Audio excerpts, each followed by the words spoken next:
Et bonjour les anatomistes et bienvenue dans cette nouvelle vidéo consacrée à la diapédèse. C'est une deuxième partie puisque dans la première partie, nous avions étudié le mécanisme. Aujourd'hui, nous allons étudier les différents leucocytes qui sont impliqués dans cette extravasation.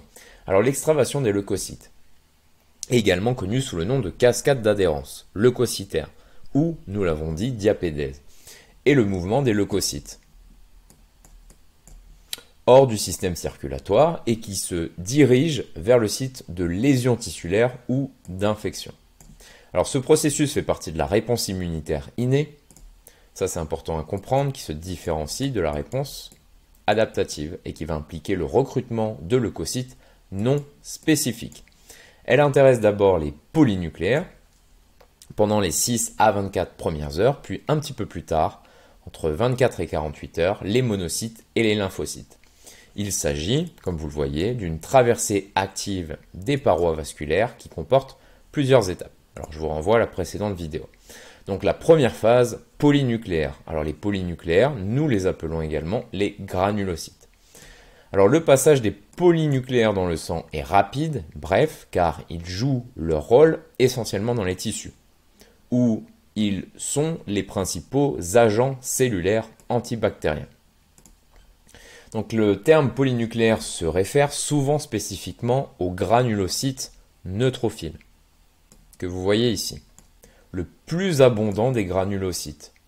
Les autres types sont les basophiles, les mastocytes et les éosinophiles.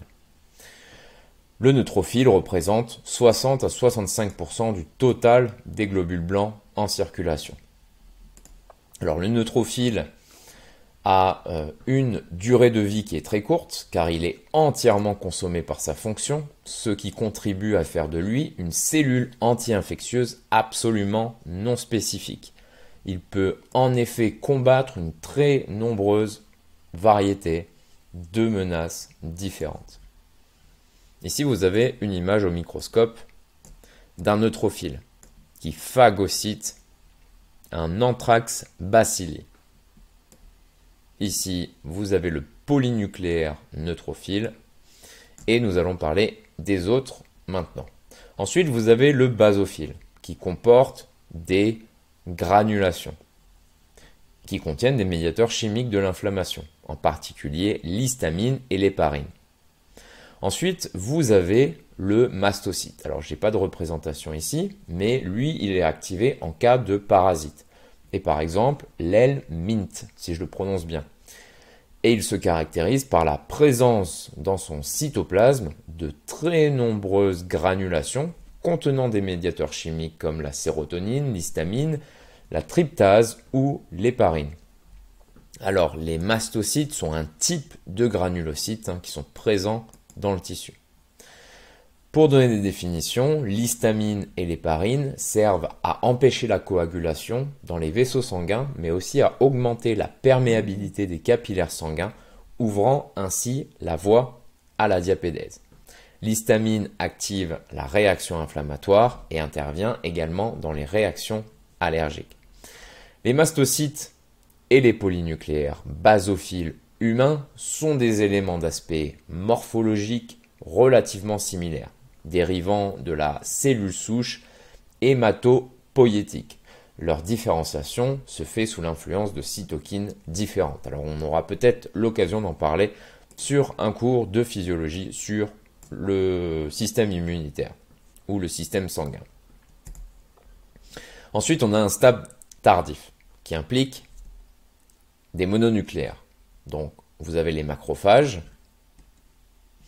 Et vous avez, donc les macrophages, ce sont des monocytes matures, et vous avez également les lymphocytes.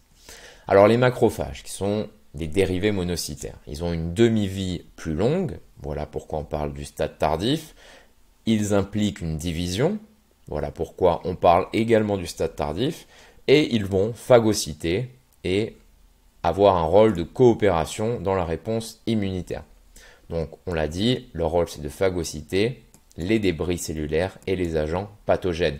Mais ils vont également libérer des médiateurs inflammatoires et des substances à activité pyrogène, endogène. Pyrogène, ça peut et il libère des médiateurs inflammatoires et des substances à activité pyrogène, endogène. Alors on a étudié ce terme lorsqu'on a étudié la fièvre, ça veut dire qui augmente la température pour faire simple. Et ensuite, vous avez les lymphocytes. Alors le rôle des lymphocytes et la défense contre l'agression infectieuse. On aura l'occasion d'en parler, comme je disais, sur un cours de physiologie sur le système sanguin. Voilà les anatomistes, c'était tout pour cette vidéo et je vous dis à très vite, au revoir.